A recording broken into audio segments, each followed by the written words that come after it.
Teman-teman semua, gimana hari ini puasanya? Lancar semua ya?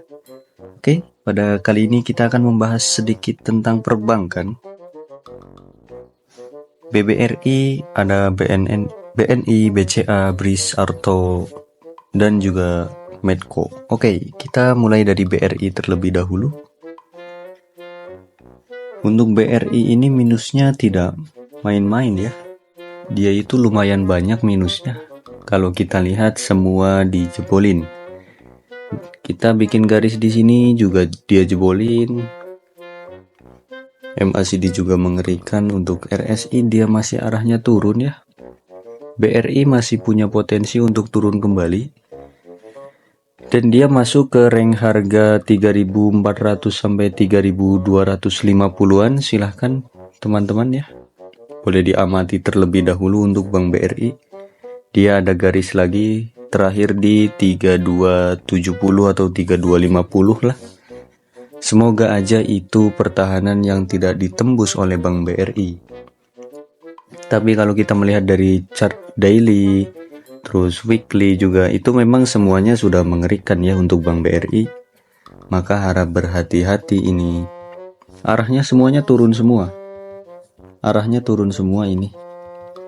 Weekly-nya juga. Oke, untuk Bank BRI, jika esok 3.250-nya jebol, maka dia ada potensi ke 3.000-an, bahkan parahnya bisa ke 2.700 atau 2.800-an.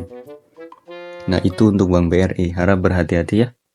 Semoga saja di bulan Maret besok, pada hari Senin mulai bulan Maret, dia bikin candle hijau ya, tidak turun kembali. Untuk Bank BRI, itu saja sih paling 3.250 area yang tidak boleh ditembus ya. Lanjut ada Bank BNI. Bank BNI kemarin juga minus 7% di harga 4.030. Untuk Bank BNI kita lihat teknikalnya seperti apa. Secara teknikal Bank BNI pas, dia ada di support juga. Boleh dipantau untuk Bank BNI ini. Tidak semengerikan BRI ya kalau BNI menurut saya. Ini tidak semengerikan BRI. Jadi untuk Bank Negara Indonesia atau BBNI, dia boleh dipantau, silahkan cicil di 4.030 sampai 3.950. Jika dia closing di bawah 3.950, maka boleh di cut loss terlebih dahulu. Namun tidak semengerikan BNI kalau dari daily. Kalau dari weekly benar dia juga tidak terlalu ngeri ya. Tidak terlalu ngeri. Oke. 3.950 sampai 3.900 untuk area BNI yang tidak boleh ditembus secara daily dan weekly. Secara monthly dia ada di 3.933 garis warna hijau. Oke. Jadi untuk Bank BNI kesimpulannya adalah dari 3.950 sampai 3.900 itu bisa jadi support yang kuat juga untuk Bank BNI. Maka yang suka BNI silahkan. Kalau mau cicil-cicil dari 4.030 sampai 3.950. Saya ulangi, dari 4.030 sampai 3.950 ya. Kalau suka Bank BNI dipersilahkan. Lanjut di saham yang ketiga, ada Bank BCA. BBCA itu closing 1% dan ini yang pernah saya bilang sangat disayangkan sebuah perusahaan BCA atau perbankan BCA turun di harga 8.000-an lagi. Ini sangat disayangkan. Dan kalau kita lihat dari teknikal Bank BCA, dia mengerikan.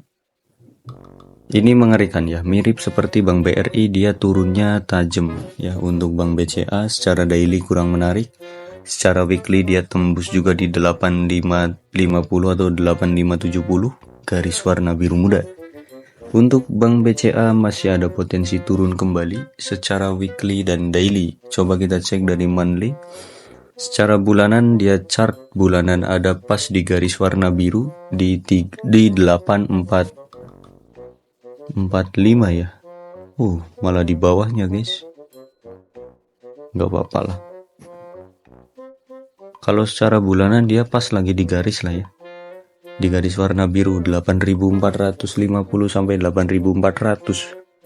Tapi kalau kita melihat dari chart daily, terus weekly sama monthly juga, teknikalnya itu menunjukkan tren penurunan semua. Teknikalnya menunjukkan mengerikan semua. Dari daily, mingguan sampai bulanan ya, untuk Bank BCA semuanya menunjukkan turun. MACD-nya kacau, RSI juga kacau. Untuk Bank BCA ya hati-hati saja. Hati-hati, semoga besok dia bikin candle hijau, jadi dia kepantul di garis warna biru. Semoga aja ya. Untuk Bank BCA saya tidak menyarankan untuk beli sekarang ya, tunggu saja. Kalau teman-teman suka BCA, tunggu dia bikin candle hijau 1 kali, atau tunggu bikin candle hijau 2 kali. Jangan beli sekarang. Namun beda cerita, misal teman-teman kok niatnya memang nabung per bulan di Bank BCA ya silahkan. Beli per bulan 1 lot, per bulan 1 lot misal gitu ya silahkan, itu bebas, itu asumsi kalian atau itu pedoman hidup kalian, boleh, bebas. Saya tidak akan menyalahkan. Yang jelas kalau kalian mengikuti teknikal, tunggu bikin candle 1 atau 2 kali. Hijau ya, tunggu bikin 2 candle hijau dulu. Itu kalau kita mengikuti teknikal. Kalau yang mengikuti atau yang berpedoman dengan nabung tiap bulan, yaitu sekarang harga yang bagus untuk diserok. Begitu ya teman-teman untuk Bank BCA. Kita lanjut di saham yang keempat, ada BRIS. BRIS minus 5% di harga 2.500. Kemarin itu kita sempat analisa BRIS di harga 3.000-an ya, itu sudah berbahaya dan jangan sampai beli di sini. Dan alhamdulillah mungkin teman-teman selamat ya. Mungkin teman-teman selamat kalau mengikuti arahan kita, jangan beli di 3.000. Dan untuk BRIS secara bulanan dia potensi turun ya, kalau kita melihat dari chart bulanan. Kalau dari chart weekly-nya pun ada potensi turun ke harga 2.300 sampai 2.250 untuk BRIS. Secara weekly, kenapa? Dari MACD-nya kurang bagus, RSI pun kurang bagus. Untuk daily, oke, untuk daily-nya ini sangat tajam. BRIS, kesimpulannya secara teknikal ada potensi penurunan kembali untuk BRIS. Harap berhati-hati. Bagi teman-teman yang suka BRIS, silahkan tunggunya di 2.300 atau 2.250 ya. Atau mau nunggu di 2.000-an sekalian juga boleh untuk BRIS. Silahkan ya. Ya kalau 2.000 kejauhan lah, 2.300 sampai 2.500. 2.300 sampai 2.200 gitu aja. Kalau teman-teman suka BRIS silahkan ya. Lanjut di saham yang selanjutnya ada Arto. Arto ini mewakili bank digital ya. Minus 7,39%. Bagi teman-teman yang punya bank digital, kita fokus di Arto saja. Karena pergerakannya nggak akan jauh beda dari Arto kok, bank-bank lainnya juga. Untuk Arto ini kurang menarik ya. Untuk Arto kurang menarik, dia jebol garis. Secara weekly dia kurang menarik. Ada potensi penurunan, secara daily pun masih ada potensi penurunan. Tapi dia masih ada garis di bawah ini. Dia masih punya garis di 1720. 1720 area yang tidak boleh ditembus oleh Arto, maka besok hari Senin wajib membuat candle hijau berarti. Besok hari Senin wajib membuat candle hijau atau wajib naik ya. Gak boleh dia nembusin 1720 atau 1700, itu gak boleh. Tapi jika kita melihat dari MACD dan RSI, dia memang tidak menarik ya untuk Arto. Harap berhati-hati bagi yang punya bank digital, juga harap berhati-hati. Jadi eranya bank digital itu sudah selesai ya guys. Kenapa kok saya bilang dia sudah selesai? Bank digital itu manggung ketika corona, sedangkan sekarang kan udah nggak ada corona. Kenapa kok bisa manggung waktu corona? Karena waktu corona masyarakat itu nggak bisa keluar rumah. otomatis melakukan transaksi. Itu semuanya pakai bank-bank digital. Kayak bank-bank konvensional yang offline kan nggak bisa dipakai. Gitu ya. Jadi eranya bank digital sudah bisa dikatakan sudah selesai 70%. Sisa 30% kekuatannya bank digital. Itu. Kalau mau manggung lagi ya minta corona lagi aja sama Tuhan. Kalau bank digital mau manggung lagi, minta corona sesi 2 sama Tuhan ya. Lanjut ada Medco terkoreksi 2,91% di harga 1000. Oke, sinyalnya agak lama guys, mohon maaf ya. Untuk Medco ini teknikalnya kurang menarik ya, dia tembusin dia garis warna biru. Kemarin kita bikin garis biru di sini, dia tembusin juga. Untuk MACD dia gagal menarik dan ini sudah pasti tidak menarik. RSI juga tidak menarik. Untuk Medco secara daily dia berpotensi turun secara daily. Kita cek dari weekly dia masih ada potensi turun ke harga 970 sampai 950. Itu dia punya support, nggak boleh tembus 970 sampai 950 ya. Secara weekly kalau dia tembus 970 atau 950 maka berpotensi turun dalam lagi untuk Medco. Harap berhati-hati ya, 970 950 jika tembus potensi ada ke 800-an atau malah 700 itu.